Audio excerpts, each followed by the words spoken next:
looking into it as a hate crime, and it's something advocates say has been on the rise.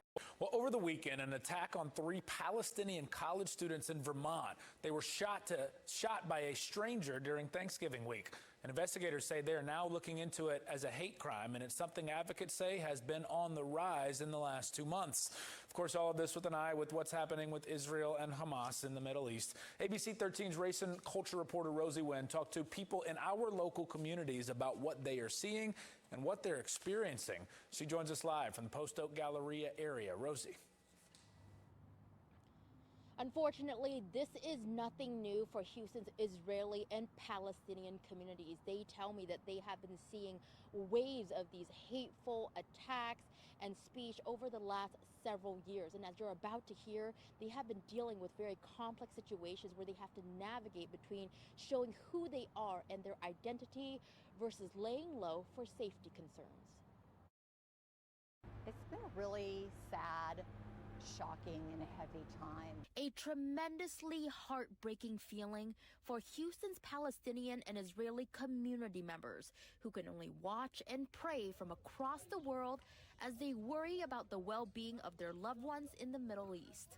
But even here at home, there's concerns about their own safety as well. A sense of vigilance that we all have about areas of town that we're in and what we're wearing and things like that. According to the latest data, there's been an uptick across the U.S. when it comes to Islamophobic and anti-Semitic incidents.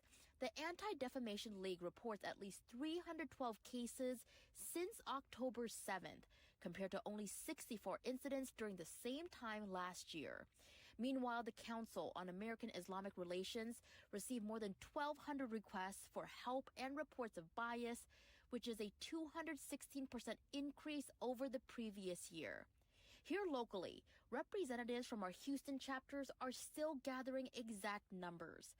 They say they are seeing a spike, but not to the extent we're seeing nationally, something that may be due to underreporting. I have spoken to a number of Palestinian Americans, Palestinian Houstonians, who have told me about interactions that they've had, and I've asked them, have you reported that? Have you reached out to CARE? And they'll say, no, I just didn't think about it after that. No matter where people stand, everyone we spoke to today agrees. Hateful speech and violent acts based on someone's identity and background are never acceptable.